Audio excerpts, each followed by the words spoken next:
مساء الخير يا اخوان. My name is Ziad Abbas. I'm working with Mecca Middle East Children's Alliance. Thank you so much for coming tonight.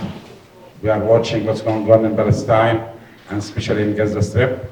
5 months and 2 days. This is the 6th month. Ongoing genocide. And this is something not just about Gaza, it's about humanity for everyone. What happened in Gaza, it will impact all the human beings on this earth. Because the moment we accept what they are doing there, they will do it again and again. And as we say all the time, Gaza exposed the world, exposed all these countries, pretend they care about the human rights,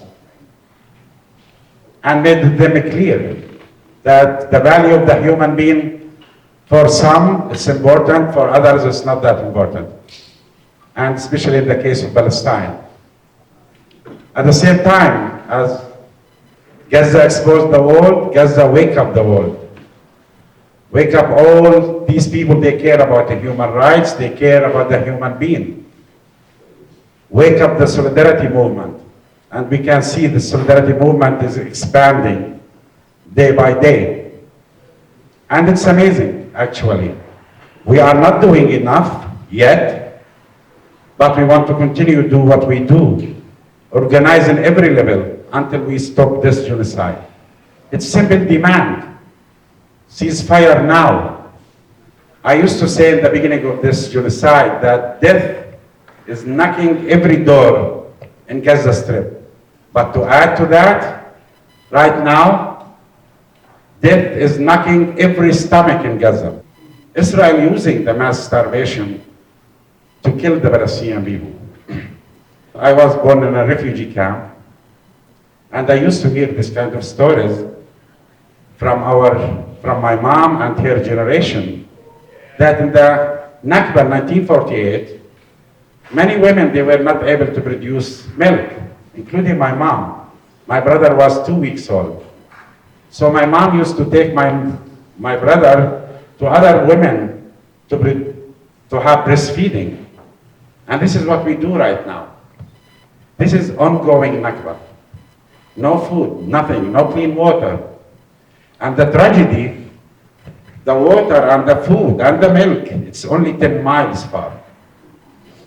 This is the truth, that all these trucks full of food, over 1,000 trucks, waiting outside to enter Gaza. And these children, they are dying not that much far. Anyway, the situation getting very bad. And it's up to us, every one of us. We need to do whatever we can to stop that. It's about surviving genocide, surviving during the Nakba. We in Mecca, we are working in Gaza. We have our staff members, and we do as much as we can to continue to distribute food parcels, and we have our kitchens where we produce hot meals, and we are trying to expand our work. Your action can save lives. Whatever you do, it will help, it will save life. When I mean action, first, we need to take action in the street. We have the Arab Resource and Organizing Center, Iraq, we have Palestinian Youth Movement, and we have Jewish Voice for Peace, and there are many other organizations. And for us, it's food justice, something very important. This is part of our work. We have our nutrition project inside Gaza before October 7th, where we take care of children. Tonight, I'm going just to introduce one person. I know her since a long time. Reem is very known in Bay Area as a chef. I think you won James Preet Award twice, 2018, 2019. The semi-finalist for the West, the second in the chefs for the semi-finals for the West area. And Reem, she has the restaurant, and of course, Reem is working with many people around food justice all over the United States, and she become an icon. Please welcome with me, Reem Assil. Thank you.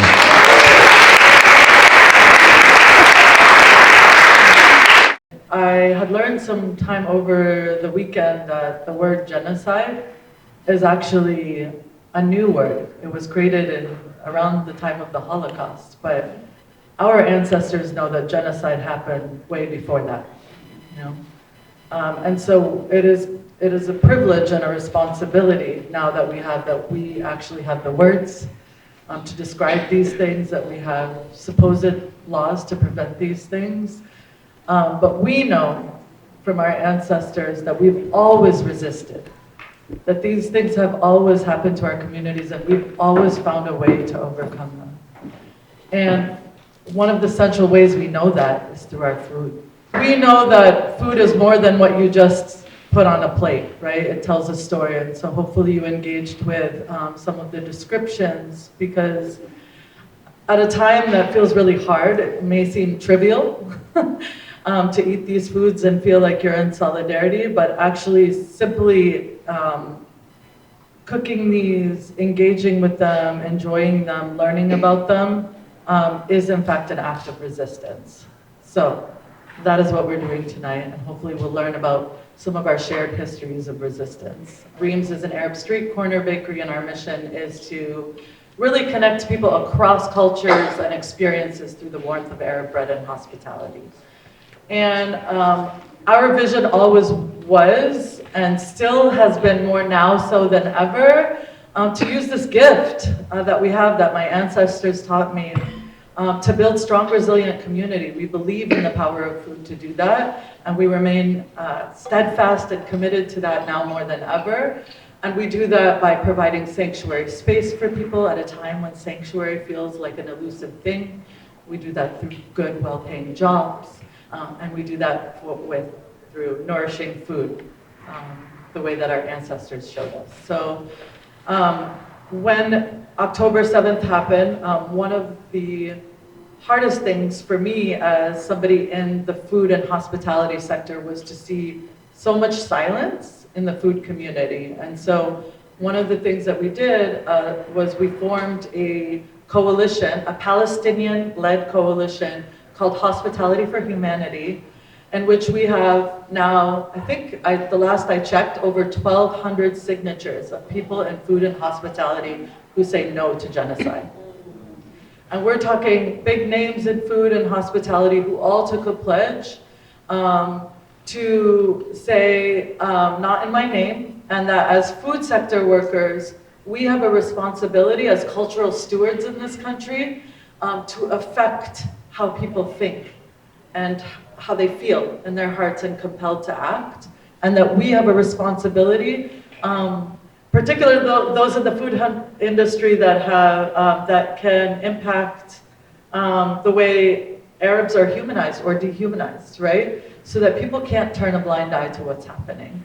And that coalition is growing, and we're doing actions all over the country. So we're really, really excited to be hosting these conversations that go deeper than just kind of enjoying food together, although certainly that is so, so important.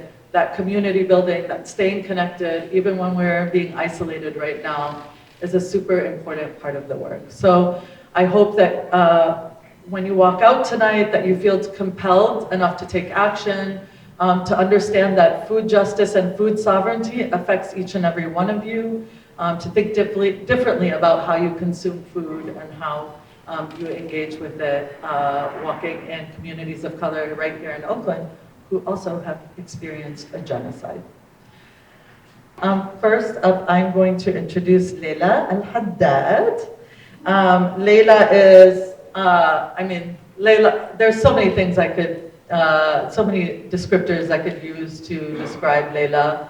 A badass mama, a rabble-rouser, writer. She's an award-winning Palestinian book author. She co-authored The Gaza Kitchen. I think it's on sale. Shameless plug if you haven't. It was an integral part of my upbringing as a chef, to understand Gazan cuisine, to understand where I come from.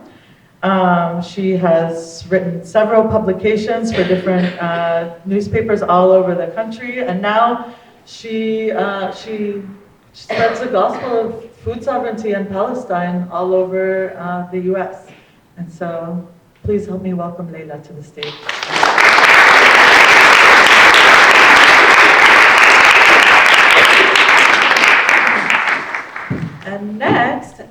Jocelyn. Jocelyn and I connected, how did we, over People's Kitchen Collective, I believe. This woman has so much passion. Everything she touches is magic. You can see even her setup over there. It's just beautiful. You feel like just warm and like you have a sense of belonging anytime you are around her. And that's one of the things the gifts that I think anybody who comes to the food community must and should have. She's also a social justice warrior. She brings that into the ethos of everything she does. She co-founded JUSTUS Kitchen, the People's Kitchen Collective, and is currently the chef in residence at the Museum of African Diaspora. Help me welcome Jocelyn. She's also an amazing singer, and if we can cajole her tonight, maybe she can lead us in song. Yes. And last, but certainly not least, Crystal Wapipa. Crystal is a member of the Kickapoo Nation in Oklahoma and is acclaimed for being the first Native American woman to own a catering business. And for her business, Wapipa's Kitchen, for folks who don't know, that was in the original Ream space. So we're very connected in that way. And she views her business essentially as a portal to food sovereignty and a reclamation of Native ancestral knowledge. And she's all over the country spreading that gospel too. So help me welcome this powerhouse.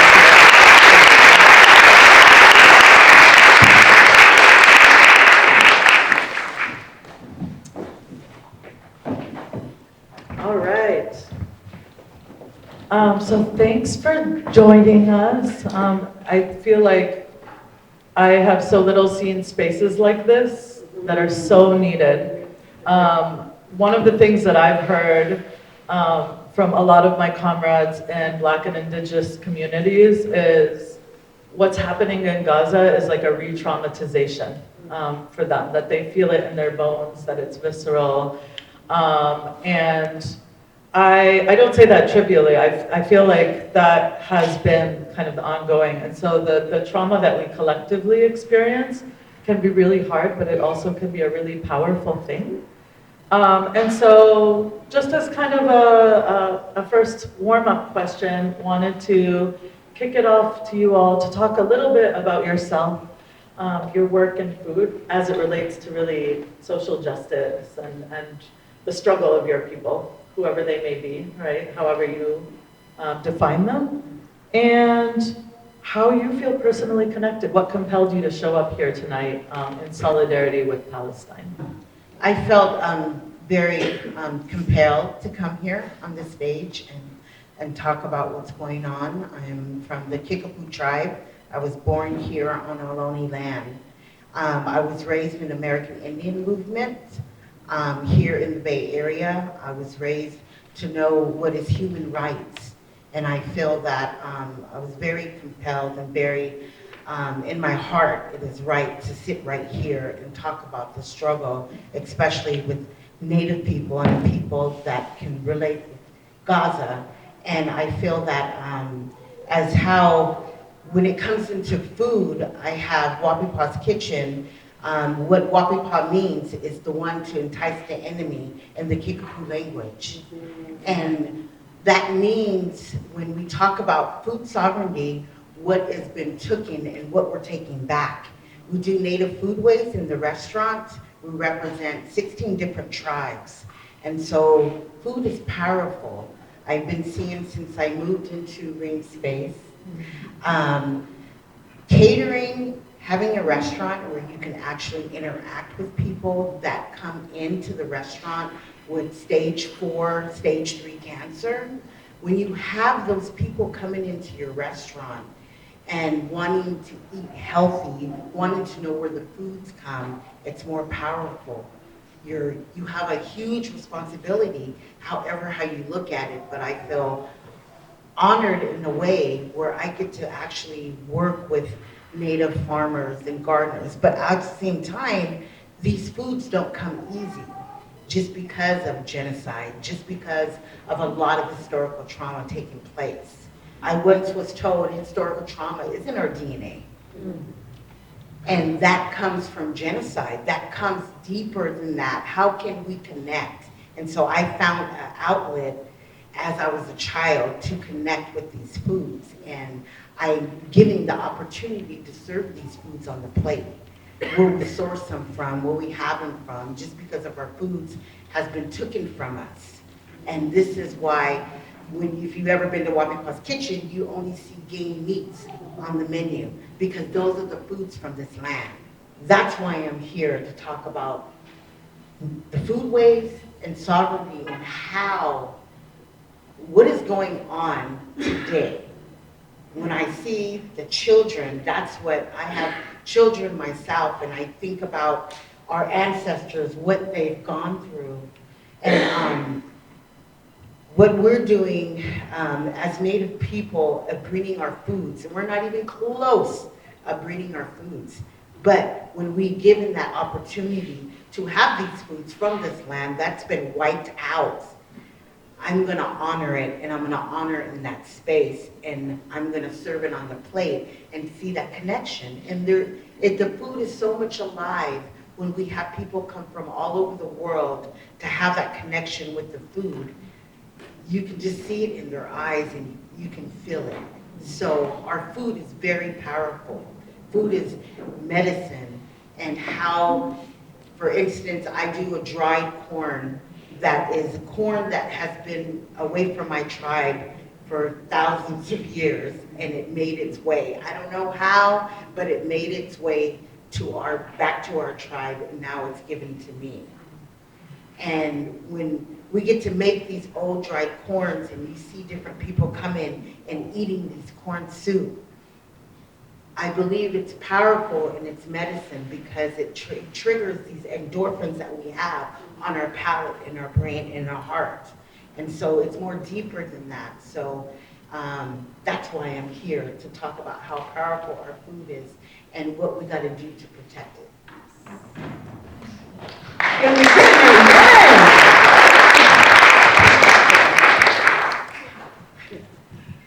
I'm so grateful to be sitting next to all of you, because there is resonance that is immediate, and the word I want to use is consistent.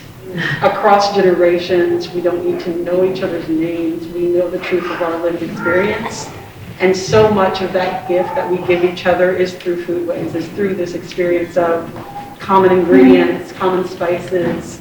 What feels important to share tonight is that when we think about the projects that we take on in our lives, they're often driven by mission and purpose. And if you go to the People's Kitchen Collective website, you'll find a solidarity statement. And in that statement that was written years ago is that Palestine will be free.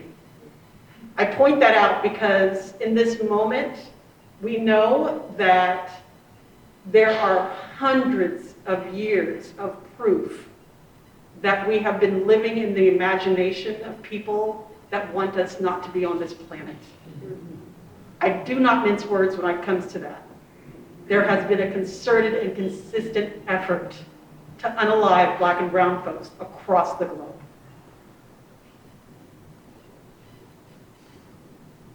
Do you hear me? Yes.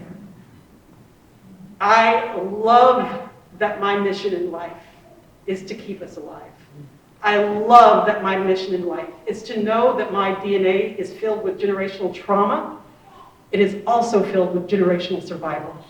I would not be here if it wasn't for the gift of collard greens, if it wasn't for the gift of black-eyed peas. I wouldn't be here. And so when we're having a conversation about this work that we do in the food world, when we talk about this conversation of how it is resistance, how it is revolution, it is a not a light conversation ever. It is filled with beauty and creativity. It is filled with fearlessness.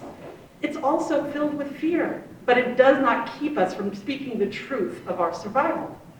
And that's the gift that our ancestors give us. So I love that I have this opportunity with these hands that have this instinct to say, I need to tell this story, for example, of this seed braid biscuit, where there are representatives of the seeds, the millet, the rice, the black-eyed pea, the the corn flour. These are the ingredients that were braided into my ancestors' hair before they even embarked on these ships that created the Middle Passage. Before they were stolen from their land, they had that instinct. I don't know where I'm going, but when I land, I need the flavors of home. I need not only to know that I'm surrounded by people that will help me survive because of the way that we do our intelligence as BIPOC folks, but that we will bring the seeds that will help us survive. And that's what we need to rest in every time we eat a plate of food. And so that is really the mission behind Justice Kitchen, behind People's Kitchen Collective. It's to find these intersections, these places of truth that we all can really reside in the midst of concerted efforts to take our lives away. I'm going to end there for right now, but I got lots to say. Ooh, we're going to get into it.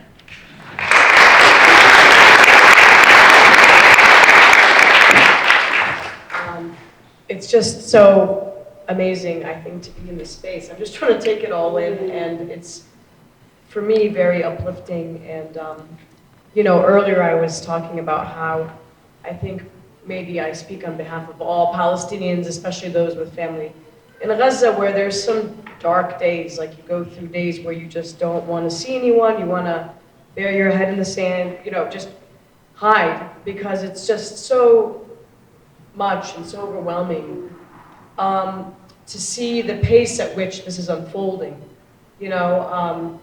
They've called this the fastest deliberate starvation in recent history. And to see it unfolding in front of us, on reels and on our screens, like never before, and to hear the intention to eradicate it, the intention to genocide made so openly and clearly and brazenly in the beginning, and then to see it unfold, it's a lot. And feeling completely overwhelmed and helpless, and then kind of having to dust yourself off and saying, you can't afford to feel like that right now, your family needs you. So for all those reasons I'm here, for them, for myself, for all Palestinians, for everyone. Because if you do hide, then it's just not good for anyone. But yeah, I'm from Gaza, all of my family is there. They're, those familiar with my work know, I'm not unique, I'm not alone, they're scattered all over. Israel has killed several close family members and more than 100 extended family members. I have some still in the city in the north of Gaza, where the situation is especially dire, some in the center, some in the south. And it's just beyond belief and description when they, explain what's happening. Literally struggling to survive. I just heard from a cousin in the north that I haven't heard from in a while, and she was just explaining to me how everything you've heard is true. And it's just, we're barely able, everything you've read about, using animal feed to try to bake with is true, and not having tasted any kind of animal protein or fresh vegetables or fruits for months is true. Whatever we have the ability to get our hands on. And again, this has happened in the scope of just a few months. But beyond that, this deliberate, genociding and starvation is an extension, of course, of a long-term, deliberate policy to dispossess Palestinians of their land and disconnect them from that land, to fragment and separate them, to sever them from one another, from their land, and specifically in Gaza, but not exclusively, to target the agricultural assets and infrastructure and even when it comes to the sea and the coast, to dispossess them of that, the ability to fish, as we've seen since the imposition of the blockade on Gaza for the past 17 years. So and then this feeling that kind of, okay, well, even if this ends right now, if there's a ceasefire, then what? What is it? When you said seeds, that's something else we've been talking about. They've, completely destroyed the majority of the farmland and the agricultural assets. And I was just reading an article about, now this is the prime growing season, no one is growing anything, and yet this connection to the land that you talked about, that's how I got into all this. I was never someone who was intending to, sort of methodically, maybe much like all of us, say, oh, I love food and I want to learn about, but it was more this feeling of having grown up in diaspora and being disconnected, forcibly disconnected from the land that, was the place of the birth of my parents and my ancestors, and feeling completely like, where do I belong, estranged from that land, and then food being the one thing that was familiar and comforting and tangible, and that made sense, and wanting to, honor that, use that as a means to connect and help perpetuate that, and use that, like you said, to understand the stories, and you always say also to understand the discomfort, which I love.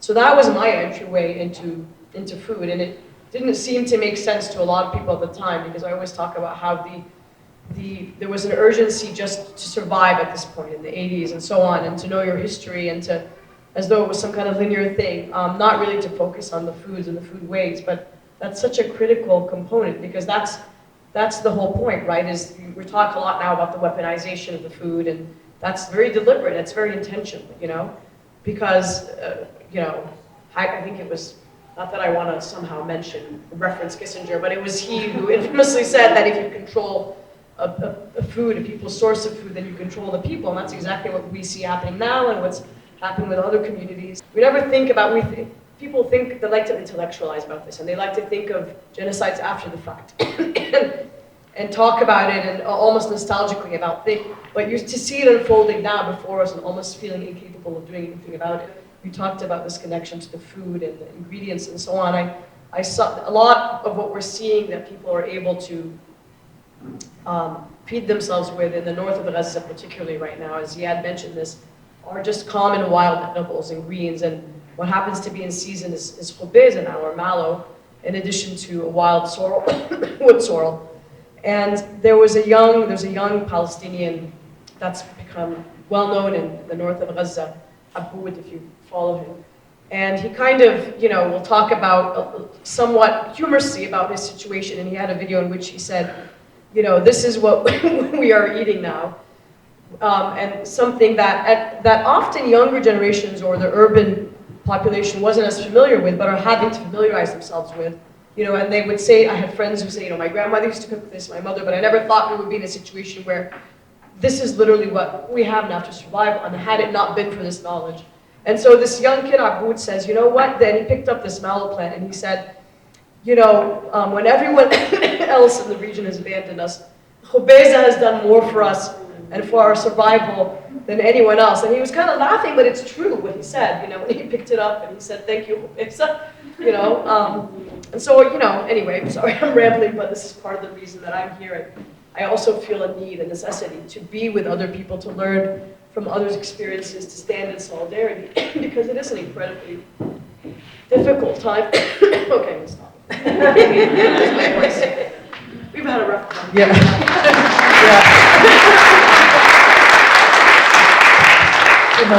Too much out on the streets. I feel like that story reminds me a lot of when we were thinking about what to offer tonight, za'atar.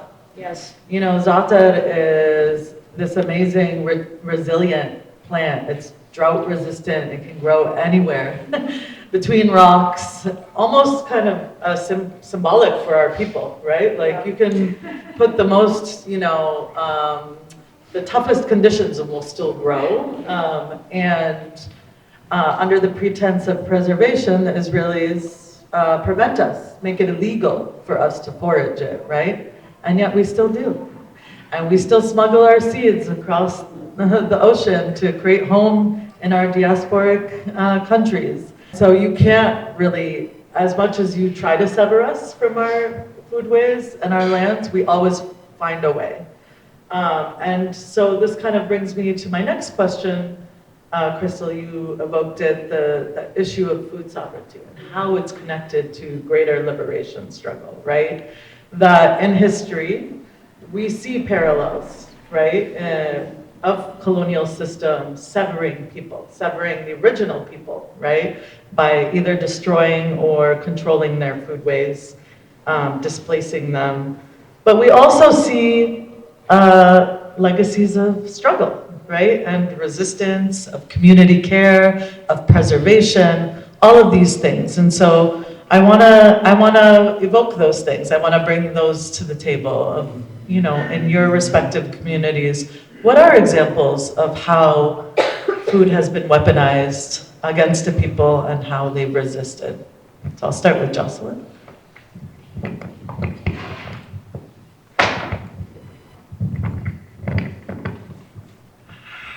I mean, you say these words and it makes tears come to my eyes immediately. It's like this idea of food being weaponized, you know, that it's one of the primary signals of, as people are getting to know this term, soul loss. When you look into a human being's eyes and say, I'm going to, with absolute intention and strategy, take a hold of the source of your nourishment and kill you. It's a concerted choice of one human being to another. And that is, in so many ways, unfathomable that we as a human society can get to that point, that break. But it is over and over, like you said, over and over, used as a strategy of exerting power over another.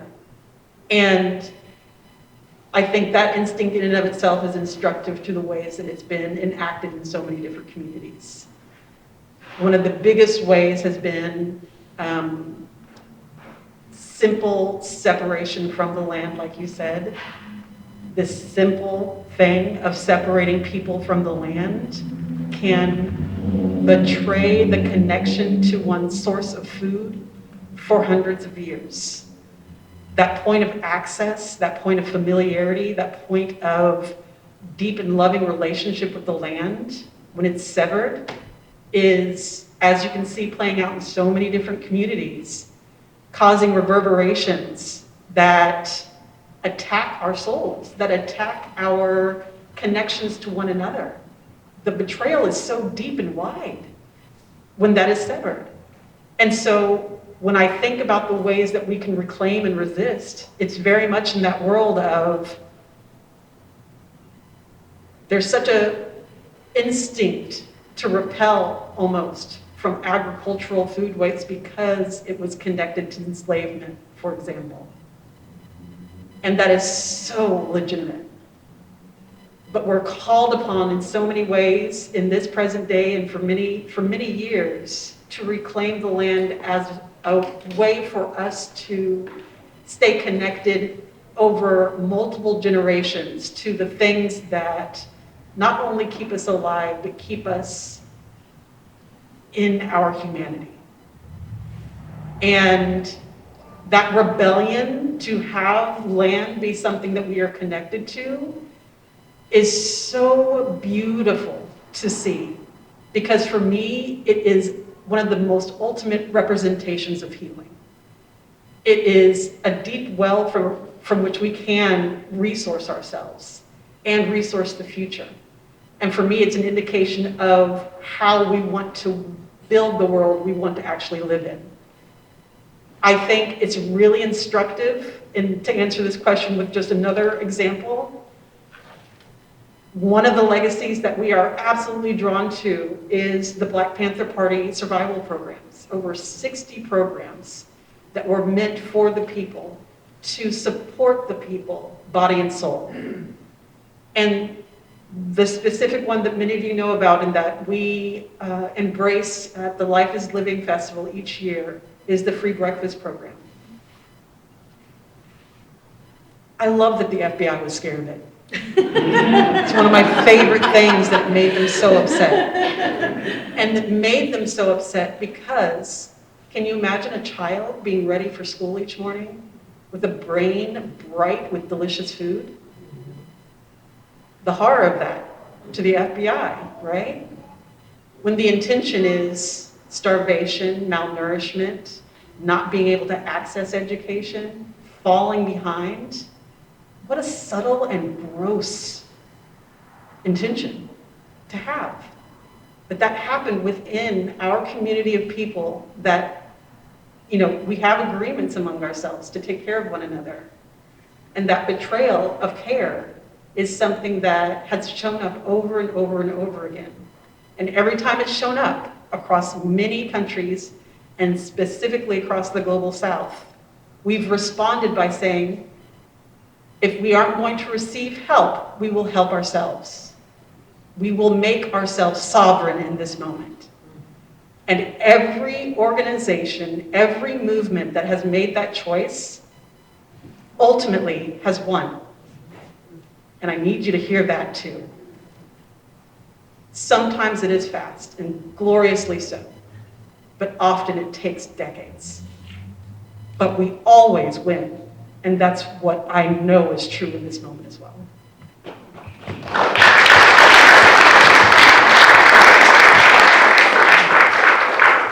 Thank you. We talk about sovereignty. I was told sovereignty is a university word.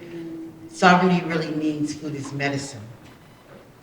And for me, being an indigenous chef, and for me going back and to learning about our native foodways and how do we get where we got? Well, simple as that. Genocide, colonization. It's simple as that.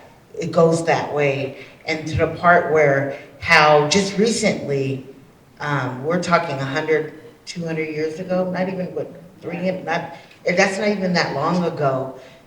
We'll talk about the bison, for instance, how it was removed from the land, from the native people, and where they had to survive, and that's including my ancestors, on flour and water.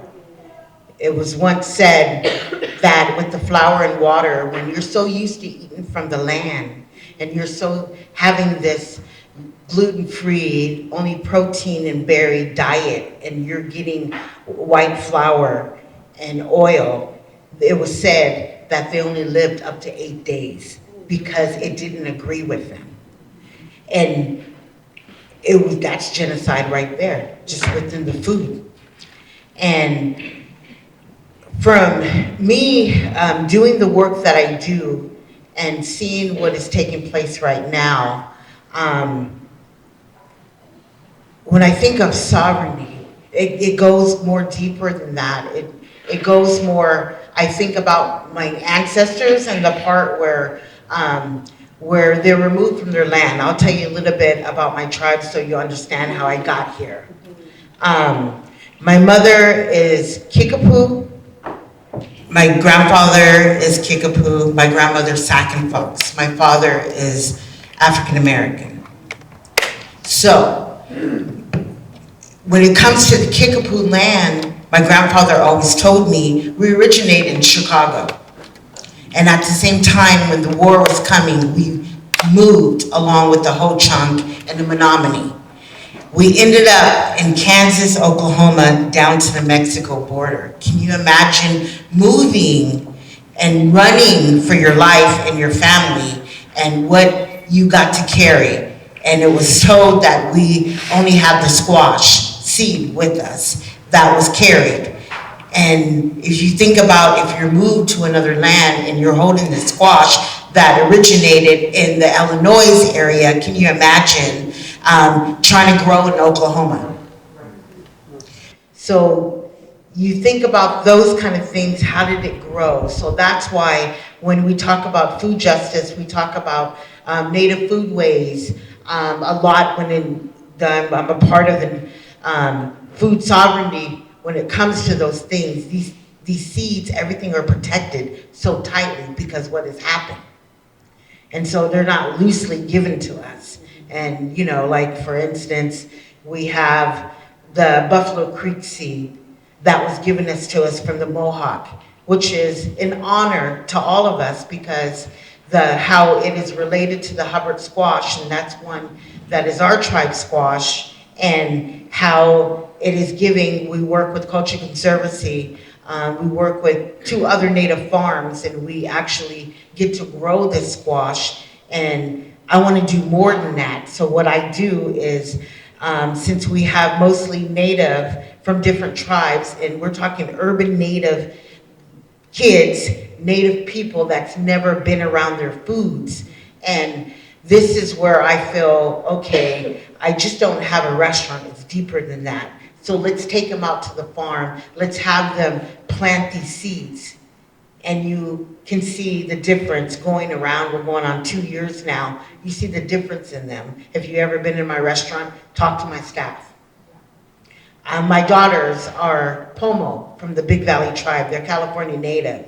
So it's very important they're on their land, and when they get to have the salmon, what's going on with the salmon, and what's going on with the dams right now. So you see a lot of things going on with our foods.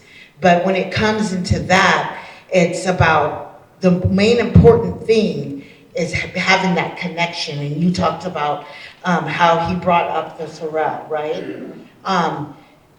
So when you said that, it just took me back about, wow, can you imagine being removed from your land, especially for California natives, removed from their land and killed for their land because they were the last ones to get hit.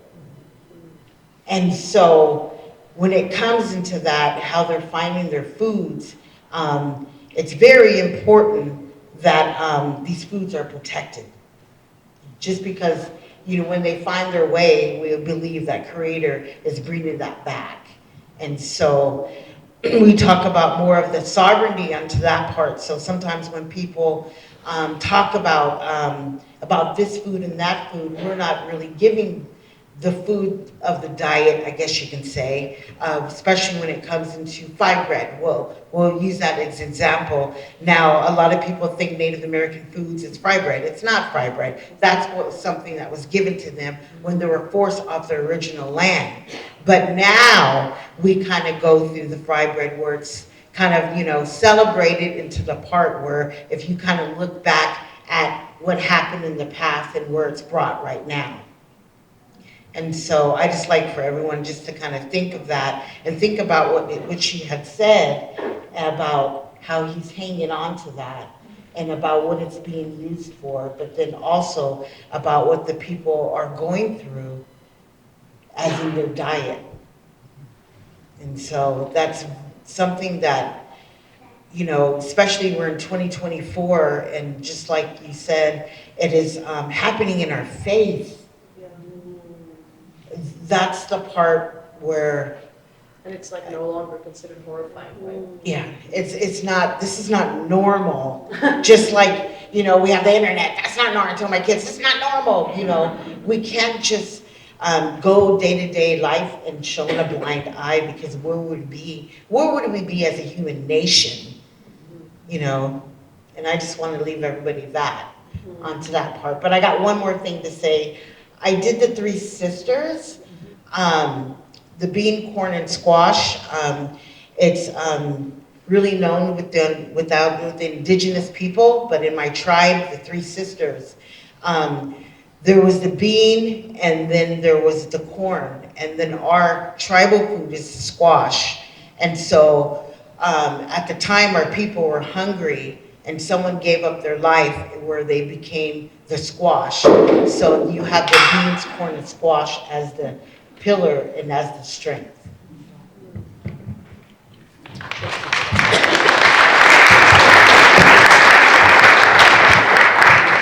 Again, I'm just listening and learning and hearing so many parallels. When you talked about the forced, displacement and the journey south, it made me think of my cousin and my uncles as they were describing to me leaving their home in Gaza City and then having to move 3 separate times within the city and then finally having to go south, knowing that they would potentially not be allowed to return, and sure enough, the north is cut off from the south. And he was explaining how in a rush, they had so many minutes to leave, literally it was just the clothes on their back and a bag with some, whatever they had, some canned food and some, he couldn't even take his laptop or any, whatever vital documents. And I just thought, imagine just being able to take just the bare essentials, knowing that you might never go back, you know. He said, I don't even have family pictures, and this has been repeated over and over. I've talked to so many friends, and but also, again, being cut off from your source of livelihood. And despite that all, seeing these scenes of people insisting on trying to cook their traditional foods with whatever ingredients they might have access to. Somebody, like in a tent in Rafah, made hand-rolled Palestinian couscous, like maftoul, when we were struggling to figure out how to make it in DC last week. And they had just hand-rolled it. They had the sieve, and I don't even know how they got access to anything, but we were both marveling at it. But it was very, you know, it was like celebratory, and as you said, just that act alone, it was like a Herculean task to be able to access the ingredients and create it, but was considered somewhat of almost like a victory, you know? They were celebrating it, and somebody else had made a luba earlier on, and it was like this huge deal that they were able to make it. I saw another video of someone making knafa without any of the knafa ingredients. It was like some leftover stale bread that they ground up, and who knows what to make the filling, and they, you know, it just looked like it resembled it from far away, but that was about it. But it was, for whatever reason, really important that the person make it and eat it. And so I've been seeing a lot of this. And of course, forget about, I mean, I feel like literally they wanted to make Gaza unlivable. They stated that they were going to make Gaza unlivable, and they have, you know, there's no, people are, we forget about the fact that people haven't had fuel, like any cooking fuel, for 6 months now, right? They've been using cob clay ovens. You know, Gaza itself consists overwhelmingly of Palestinians who themselves are refugees from other parts of Palestine. But even then, many live in urban areas and haven't retained or inherited that knowledge, you know, because their parents and grandparents, were dispossessed from their land, and some lucky folks were able to retain that knowledge. I remember when I was doing the research for the book, I met people that did manage to do that and keep the farming alive and so on, but a lot don't know how to do this. They don't know how to forage or cook or make cob ovens, but this was something that was reintroduced shortly after the blockade on Gaza 15 years ago, and I noticed it in 2010, the clay ovens, the afran, and everybody was having to use them because of the restrictions on fuel at the time, which of course now has become so extreme. And in a way, everything happening in Gaza is such a gross microcosm of struggles that you see with communities of color everywhere, really, but just it's like the microscope now is on Gaza, and you're seeing it happen unfold before our eyes.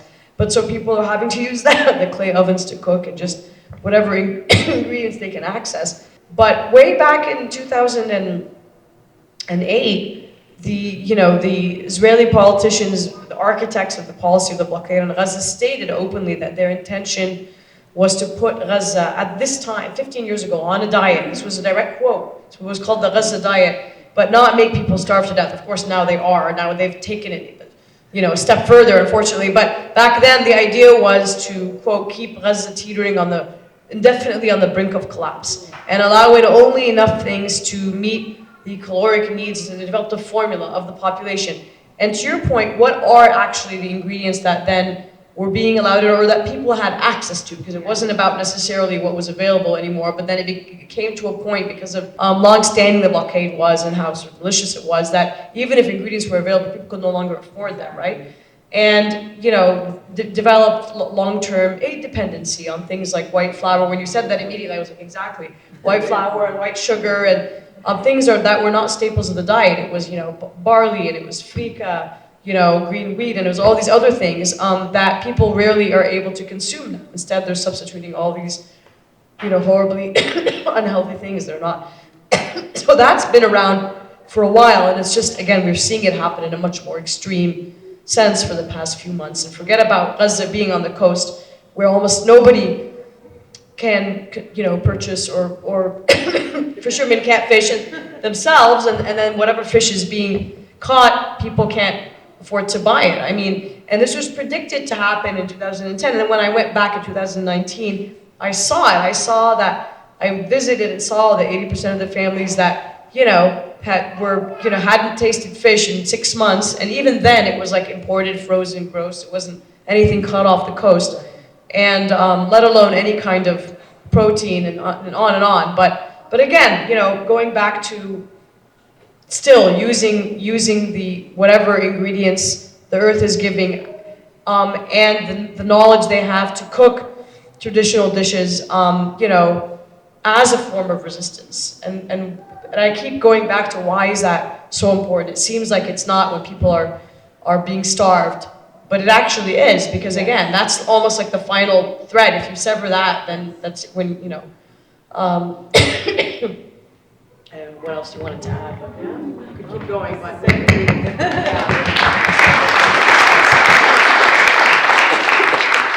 And I think, like, seeing those videos, the thing that was stark to me was just like the level of, yes, the media likes to tout the chaos, but it really is a level of community care. I mean, Yes, people are absolutely. cooking for one another. They're spreading that, like, they understand this is a collective struggle. Yes. There's no individualism in this struggle. And I think that is a really amazing facet of Sumoud, which we entitled this event. Sumoud, in Arabic, there's no real translation for it, but it's like the steadfastness, the steadfast resilience that Palestinians have. I think y'all can relate to this. I mean, indigenous communities, like when somebody dies in Gaza, we feel that in the diaspora. Like, there is that connection to indigeneity, to the land, even when you've never touched it, right? And I feel like that is what fuels the steadfastness, is that collective aspect of it. And I guess one of the things that I was thinking about in this conversation is, these deliberate policies, right? The settler colonial playbook, it's not that deep, right? It's pretty blatant and it's pretty repetitive, and the strategies are shared, right? And if so, that's their playbook.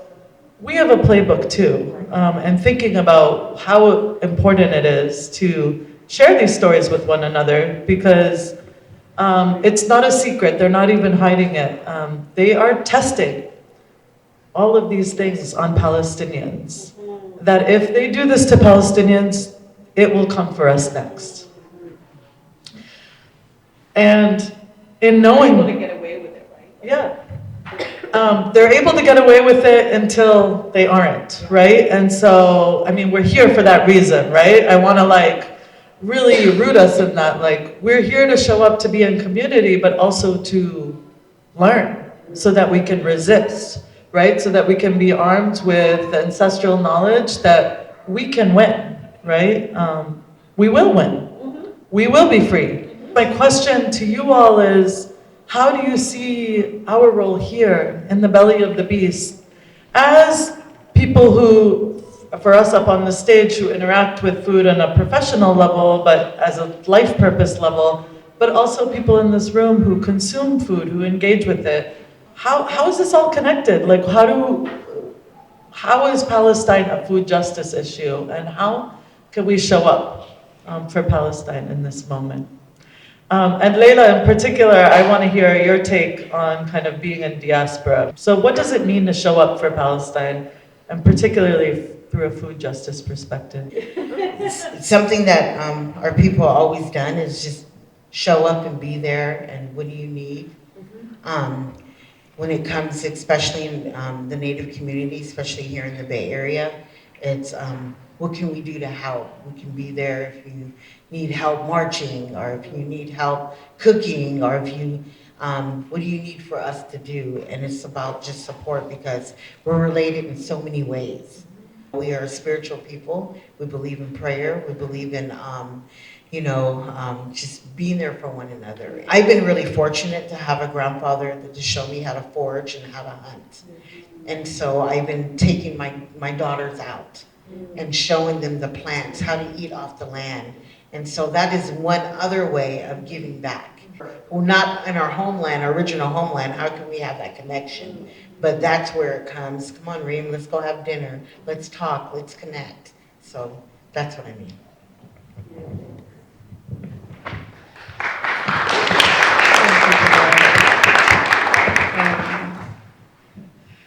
I just want to be clear that I'm asking you to do everything. Whatever you do in the world, I need you to do it for Palestine, because then you're doing it for Sudan, and then you're doing it for Congo, and then you're doing it for Haiti. Whether you're a musician or a doctor or a teacher or a writer or a plumber, whatever you do, I promise you your skill can be leveraged toward resistance. Find that path and do it every day. Be in community as you do it. Please do not do anything alone. One of the most important parts of solidarity and of movement work is that you find your group. Often, I'm just going to be specific here. It's often 6 to 8 people that you find in your community, and you're constantly checking in with one another, and you're making plans together. You definitely are doing BDS immediately and across the board of your entire life. I don't want any excuses for doing Airbnb right now. Literally do everything in everyday life that you can in service to this moment. When I'm thinking about why food is relevant in this moment, we have people in our leadership who are fundamentally dissociating in their brains. And there's no way to rationalize the choices that they are making. And the fact that they can double speak in this moment of, I'm so heartbroken by starvation, but I'm still going to bomb the hell out of you. It makes no sense. But the choice that is absolutely imperative in this moment is that we put the pressure on the person that's making the decision right now. It's such a concerted effort in this moment to say, we see what is needed. What can we do to support what is needed? There's a worldwide complicity in this moment that we all have to acknowledge. As individuals, we can feel powerless, but in those global strike moments, it's really key for us to be taking our labor out of the system that is perpetuating the crimes. And so preparing now, again, in a community, in a collective of folks. I don't have the resources to be able to leave work right now. Oh, I've got the resources, I'll help you. I can't feed my family right now, I can't strike. I got you, my garden's full. You have to be in community in order to make this work, but when we say there's a global strike, you stop. Just stop everything. Fundamentally, I feel like that should be every day, and I know many of you do too. It feels like the world should not turn if this is going on. But it is. And so we are the people that are making the world turn, so we have that power to make it stop, so that the genocide can stop. It's all connected. Every issue that is across the globe right now that's about oppression is connected. Every single one of those issues is tied to power structures that are built on almost self-momentum machines, right? We are the power of those machines. We have to stop it.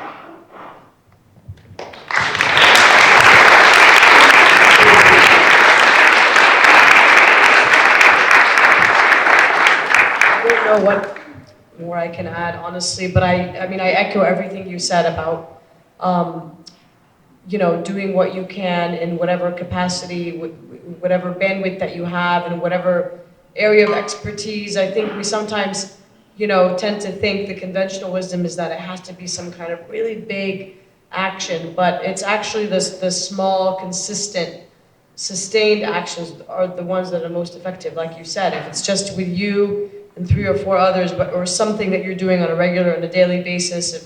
I always try to think about, how do I reach new audiences and how do I loop in? It could be as simple as, something like this, or even maybe you're making something for a neighbor with a note, or maybe you're passing something out to people in areas of communal gathering. I don't know, but just educating people is so important. Gathering with others and organizing is so important.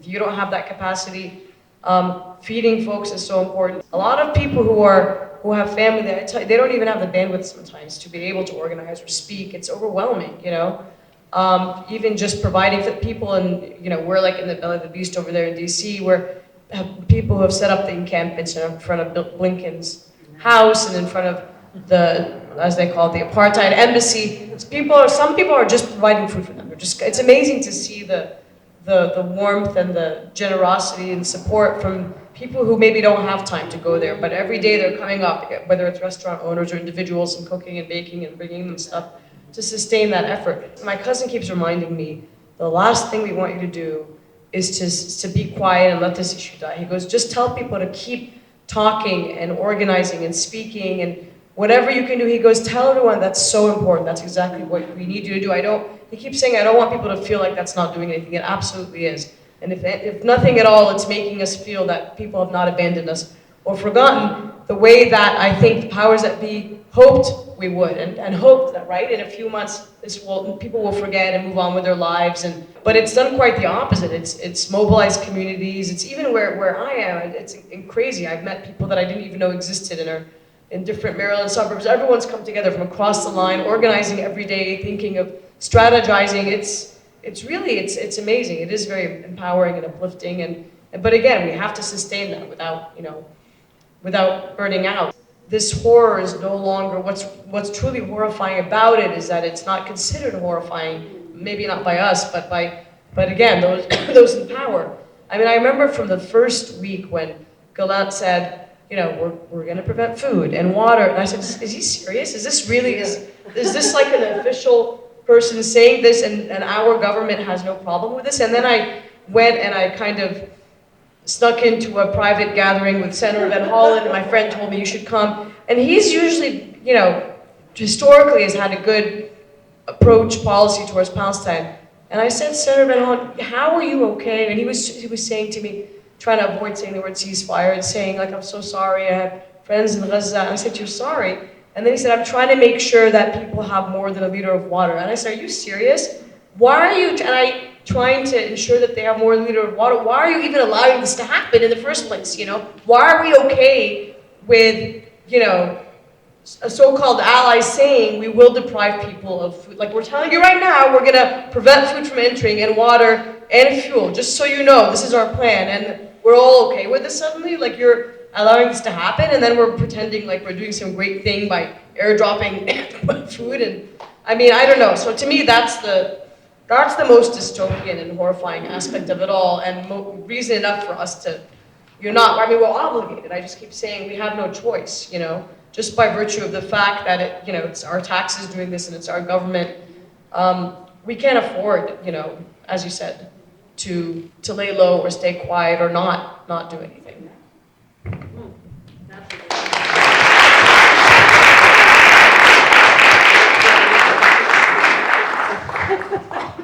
Leila's telling me I need to contribute too.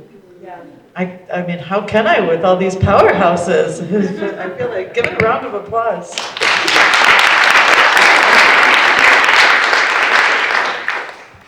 Yeah, I mean, I think the only thing that I would add to the conversation is, I think that the tides are turning. And they've turned, right? This didn't happen in a vacuum. This is after years, even decades of cross-movement building that we've done, right? Palestinians have never organized in isolation. Because we understand, I mean, from a very young age, I mean, I grew up in, I don't know if I told you this, I grew up in Boston, Crystal, and you know where they were taking us for our field trips? They were taking us to Plymouth Rock. At the same time, my uncle was going to the penitentiary in solidarity with Native folks who were imprisoned in Plymouth Rock, right? And so from a very young age, I knew as a Palestinian that our fight is not isolated from the fight for sovereignty on this land. And that we can't decolonize Palestine. I think people are really afraid of what will happen with Palestine because they're afraid of what will happen here. We are in a process of decolonization everywhere, and so we need to harness that. I think that there are people who are horrified but still scared. And so as cultural stewards, as food people, but wherever we are, whatever sector that we sit in, we need to make it less and less comfortable for people to sit in their silence and call them in more and more. So we can only do this in the collective. We can only do this in movement. We cannot do this in isolation. And so it's an honor and a privilege to be up here with such short notice thank you all for coming with such short notice. This is one of the most powerful acts that we can do, and I hope that everybody feels fuller in both their bellies and their hearts and their minds coming out of this event than they came in. If anybody would like to ask any of our panelists questions. So could you talk some more about what some of the specifics would be that we could boycott? BDS is boycott, divest, sanction. These are 3 indirect actions to take, indirect nonviolent actions to take in relationship to Israel as a government, and to pronounce clearly that there is an individual or groups a lack of support for businesses associated with the support of Israel and their genocide of Palestinians. There is a very complete list. A resource will be sent out to folks via email, where you can see all of the different companies, organizations, products that are underneath that umbrella. Boycott is the simplest entry point. Divestment is something you've seen, for example, at colleges around the country, where they are actually divesting from an investment. And then sanctioning is often only a governmental structure that can accomplish that. But there are ways that you can create collective sanctioning of groups of people that are simply making the agreement of, again, how to operate with folks that are supporting the genocide. What I want to make clear is one of the ways we're seeing how this present moment is indicative of not what's happening there, but also what can happen here, is that just saying BDS is now being characterized as something akin to hate speech. And that slippery slope is one of the reasons why it is so important to do, because it is only in the fearlessness of entering into these types of actions, these nonviolent actions, that we can create a very clear and uninterrupted message to what in this sphere is a capitalist consideration. It's very much, how do we influence the money flow? And we have seen in many instances that these companies are being directly impacted. They're having to change their way of business. The decision makers are influenced to make a decision that stops this genocide. It's bdsmovement.net gives you kind of the best overview of all of this, and the boycott aspect is there's the consumer, the academic, and the cultural boycott. Yeah. So it's not just the consumer, but then there's also like what they refer to as the most strategic or effective boycott is the targeted boycotts, when they decide on a specific target and they ask everyone at the same time in unison to kind of target them. I think examples of that have been Puma, Hewlett-Packard, for example. Airbnb was on there, if I'm not mistaken, because of their listing properties in the settlements, and then initially they rescinded and then they went back, right? We're always around Ramadan getting Israeli dates. I think there's a lot more awareness about it now, so that's good. But I can tell you that that's their Israel's number one agricultural export. And usually it's people who are Muslim or fasting without knowing it are the biggest consumers. And often grocers will repackage them so people don't know that they're Israeli, and you'll find them in bags, and it's usually the Israeli majduls or the deglet noors. So make sure that you ask about the source of the dates. The idea is also to isolate Israel, so it becomes like a pariah state, right? It's more and more, nobody wants to be associated with genocide, right? Nobody wants to be associated. So it's about institutions, not individuals. It's about complicity. It's working because so many states have been trying to pass anti-BDS law. They wouldn't be doing that if they weren't threatened. Exactly. Yeah, I mean, Puma just pulled out. They severed their ties with the Israeli National Football League. So there have been real successes. So I'm just going to summarize his question for folks who didn't hear, particularly for those of us who are sometimes the only Palestinians in our community. People often look to us And it's like this whole added stress, right? As people who are literally being traumatized. There's nobody that I know who's Palestinian who's not connected to what's happening in Gaza in a very direct way. How do we keep pushing forward, right? How do we, when we feel helpless and our comrades or people in the community who are well-meaning are coming to us and being like, how can we support? I don't have the answer to that question. I mean, I think that's a really good question, and I think it really just starts with acknowledging that reality, because that's to me it's okay to say, you know what, I'm like hurting right now. This is a lot. This is my bandwidth, and it's true. People will come or desperately want, out of good intention, to center our voices, and I'm constantly getting bombarded, like in Maryland and DC, to speak at everything and do, and at some point. I have to say, today I'm just not, I'm overwhelmed, and I'm like, I'm scared for my family. I just can't, I have to pull out of something. But then I will say, for example, what I'm able to do today is if you are having someone go speak, and then I'll say, I can't show up today, I can't do what you need me to do, but I'm happy to train those people. Like, that's something I can do from my home. If you want me to talk them through or help them write their story to read at a press conference, that's something I've been doing a lot. Or maybe you can teach about a particular aspect, I've been doing a lot of teach-ins. But I think it's also okay to say, I just can't do anything this week. I just need to kind of retreat a little bit and reflect and recenter. I think that's really important. There are so many organizations that need support. Financial support's best. Please go ahead and do that. And I think in this particular room, we'd say Mecca. We would also say AROC. There are organizations that are doing the work, so if you're not able to, please support them in whatever way that you can. And all of them have resource sheets. It's essential for people to really wake up to the reality of their impact. And that impact is so fresh. It's so difficult. And I honor the hell out of your lived experience and how you need to walk through the world in every given moment.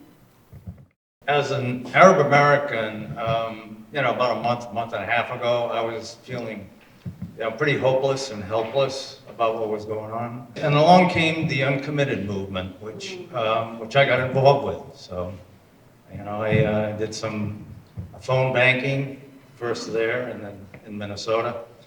And you can see, the results. They're actually putting pressure on the administration. At least they've changed the conversation, the messaging. They haven't taken the big step yet, but Biden's being pushed, all right? Each one of you call the DNC and call the White House and leave a message and say, listen, I'm a longtime Democratic voter, but this year I refuse to vote for President Biden unless and until he stops the genocide or does everything he possibly can to stop this genocide. One person's not going to change it, but if this can spread to the country, I guarantee there'll be enough pressure that they're going to have to think long and hard about proceeding with the current policy. And hopefully we'll get Biden to put an end to this. And those actions can be really powerful when they're done in community. We've been hosting write-ins at Ream, so if you follow us on the socials, we're always posting about that. Thank you so much for joining us tonight. If you haven't checked out the Mecca shop, check it out on your way out. If you're not on the Mecca mailing list, get on it, and we will see you all again very soon.